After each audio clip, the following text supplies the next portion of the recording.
इटावा में कथावाचक के साथ हुए दुर्व्यवहार का मामला लगातार तूल पकड़ता जा रहा है। इसको लेकर सियासत गर्म हो गई है और अब अपडेट ये भी है कि जो कथावाचक है और उनके साथी उनके खिलाफ भी मुकदमा कायम कर लिया गया है। इसी पर खास बातचीत करने के लिए हमारे साथ समाजवादी पार्टी के विधायक शाहिद मंजूर साहब है। शाहिद मंजूर साहब, किस नजरिए से देखते हैं इस घटना को?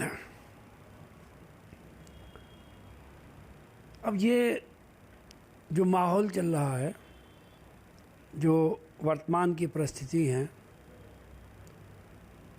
और अगर कथा में, पूजा में काबिलियत को न देख के जाति और बिरादरी को देखा जाएगा तो न ये समाज के लिए अच्छा है, न देश के लिए अच्छा, न धर्म के लिए अच्छा। सिस्टम तो ये है कि अब तक ये है कि जो भी काबिल हैं, कथा कहते हैं, कुछ पूजा कराते हैं, हर धर्म में अलग अलग हैं। हम अक्सर देखते हैं ब्याह शादियों में, हमारे यहाँ शादियों में पंडित आते हैं, फेरे फिरवाते हैं, तो वो ज़रूरी नहीं कि वो ब्राह्मण ही हो। समाज में जो लोग इस काम को करते चले आ रहे हैं वो सब इस काम को करते हैं। अगर ये होना शुरू हो गया कि अमुक कथा पढ़ेंगे, अमुक पूजा करेंगे, तो इसमें सनातन का कहाँ उद्धार होगा? सनातन पर तो ये बड़ी चोट है। आपको धर्म में बड़ा वाइड स्कोप है, बड़े परिप्रेक्ष्य में देखना चाहिए। ये छोटी मानसिकता है ये सब कुछ करना। और जो बात सिर्फ मानसिकता नहीं है, बल्कि ये भी है कि कौन लोग इनको बढ़ावा दे रहे हैं। अगर ये ब्राह्मणों का ही काम है कथावाच करने का, तो फिर तो बहुत सारे योगी हैं जो ब्राह्मण नहीं हैं, तो अब वो कैसे योगी हो जाएंगे, कैसे मठाधीश हो जाएंगे? तो दूर तक सोच के देखो ना कि कहाँ तक इसका इम्पैक्ट जाता है, कहाँ तक इसका इफेक्ट जाता है। अब सोच के देखो कि अगर सिर्फ एक विशेष वर्ग के लोगों को पूजा करने का अधिकार है, कथा वाचने का अधिकार है, तो फिर तो बहुत सारे लोग इससे वंचित हो जाएंगे, बहुत सारों को अपनी मठ छोड़नी पड़ेंगी। तो ठीक नहीं है ये सब।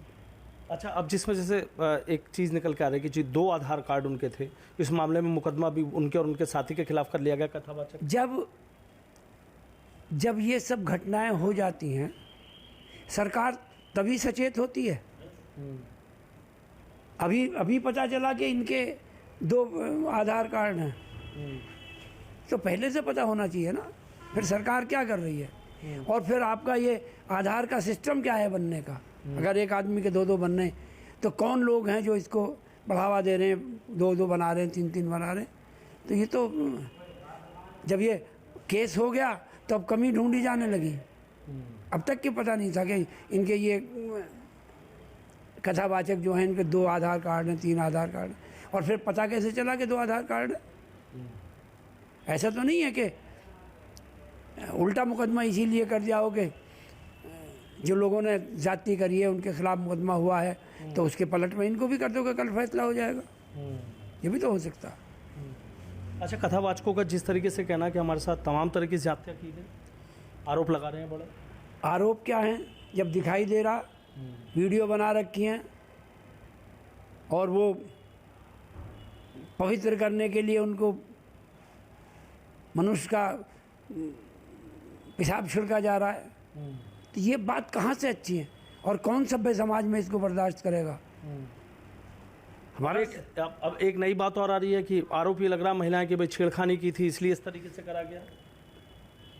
अब जब एक घटना हो गई तो उसको छुपाने के लिए सारे ऐप तलाश करे जाएंगे, महिलाओं को भी।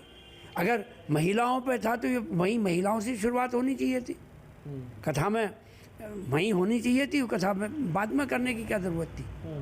जब ये कर रहे थे, वहाँ पे जो कर रहे थे वहीं पर करते आप। वहीं पर मारपीट होती है, जो भी कुछ होता वहीं होती, वहीं से पुलिस के हवाले करते हैं। तो घटना को छुपाने के लिए दूसरी घटनाएं होती हैं, लिखी जाती हैं, तो हो ही रहा है। अच्छा, क्या लग रहा है वैसे, आप चूंकि साफ बोलते हैं इसलिए इतने सवाल मैं आपसे कर रहा हूँ, क्या लग रहा है इस सब के पीछे कौन सच्चा है, कौन झूठा है? जो प्रदेश में और जो देश में माहौल बनाया गया है, जो कपड़े देख के, चेहरा देख के जो पहचान करी जा रही थी, ये सब उन्हीं का इफेक्ट है। कानून को कानून की तरीके से काम करना चाहिए। कौन हिंदू है, कौन मुसलमान है, जिसकी गलती है उसको पनिशमेंट होना चाहिए। अब अगर कानून अपने हाथ में लोग लेंगे, अगर कहीं कोई एंटी सोशल कोई है या कानून के विरुद्ध अगर कोई काम, तो कानून अपना काम करे। जनता अगर जवाब लेगी तो एनआरकी हो जाएगी, फिर कहाँ राज रह जाएगा। गलती मैं करूं, गलती आप करें, गलती कोई करे, गलती हो तो पनिश होना चाहिए।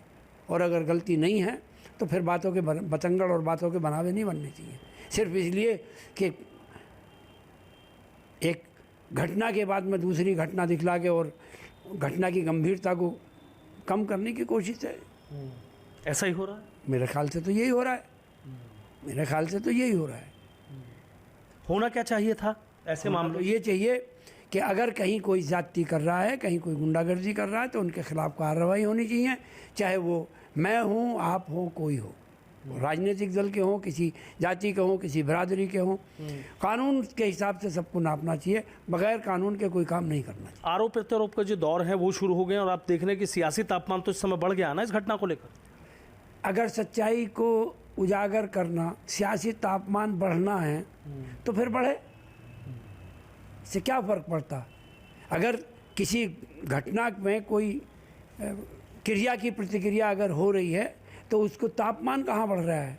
फिर अगर सच्चाई को कोई कह रहा है या कोई जो चाहती हुई है उसको अगर कोई कह रहे हैं, तो इसमें सियासत कहाँ से। क्या ऐसे सख्त कदम होने चाहिए जो आपको लगता है कि ये इस तरीके का एक्शन हो? कानून अपना काम करे। कानून ने काम करना बंद कर दिया। जब से प्रदेश की सरकार आई है, हज़ारों की तादाद में लोगों की टांगों में गोली लगी है। इस पर निश्चित रूप से इस पर संज्ञान ले सरकार और इसकी सोचे सरकार कि आखिर हमने इतना क्राइम रोकने की कोशिश करी, अभी भी क्यों टांगों में गोली लगने की नौबत आ रही है और इतना क्राइम क्यों नहीं कंट्रोल हो रहा। तो इस पर इसकी पुनर्विवेचना जो है वो उसकी होनी चाहिए। अच्छा, अभी एक सवाल और इसी पे ले लेता हूँ। जो भी आपने कहा, 2 आधार कार्ड वाली बात निकलकर सामने आ रही है, उसके बाद एक महिला का भी आरोप ये निकल कर आ रहा है कि भाई इस मामले में छेड़खानी की गई। 2 चीज़ें आगे नहीं, महिलाओं से छेड़खानी अगर की जा रही थी तो क्रिया की प्रतिक्रिया वहीं होनी चाहिए थी, कथा वहीं होनी चाहिए थी। और आधार कार्ड अगर 2 बने हैं या 4 बने हैं या फर्जी, वो अलग मैटर है। वो अब इस घटना के बाद में सबको क्यों कोलिब्रेट किया जा रहा। जब है जो बात है वो बात होनी चाहिए। जहाँ जाति है तो जाति होनी चाहिए, और अगर जाति नहीं है, बात बनाई जा रही है, तो निश्चित रूप से ये जिन्होंने ये घटना करी है उनको बचाने की कोशिश है। अच्छा, बड़ी बात कह रहे हैं। बिल्कुल है, बिल्कुल है।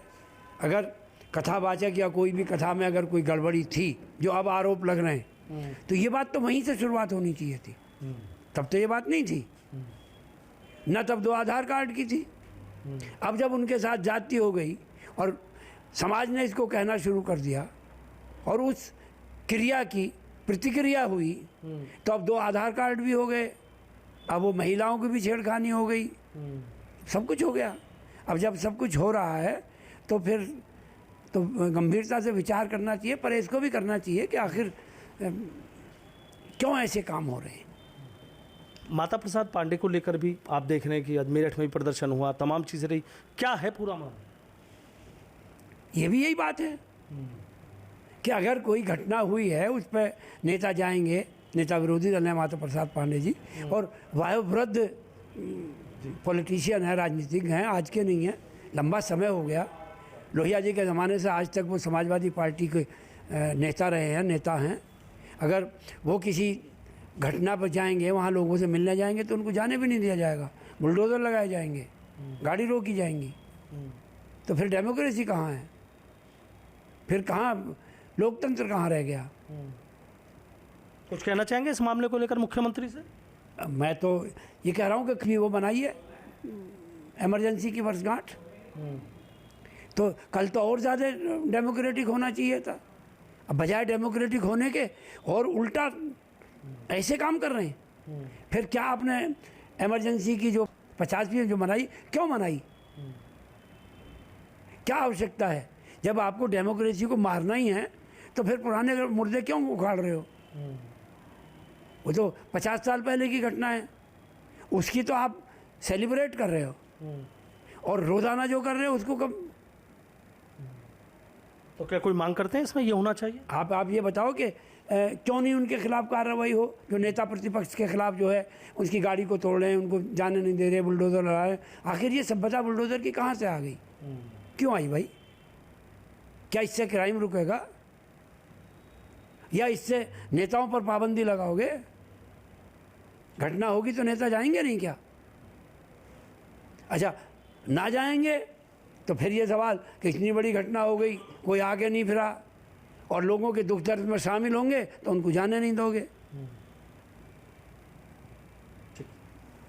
बहुत बहुत शुक्रिया। तो देखिए, समाजवादी पार्टी के विधायक हैं शाहिद मंजूर साहब, बेहद तल्ख तेवर में नजर आ रहे हैं और साफ बोलने के लिए जाने जाते हैं। इन दोनों ही मसलों पर अपनी राय खुलकर रख दी है और कह रहे हैं कि इस मामले में बड़ा और कड़ा एक्शन होना चाहिए।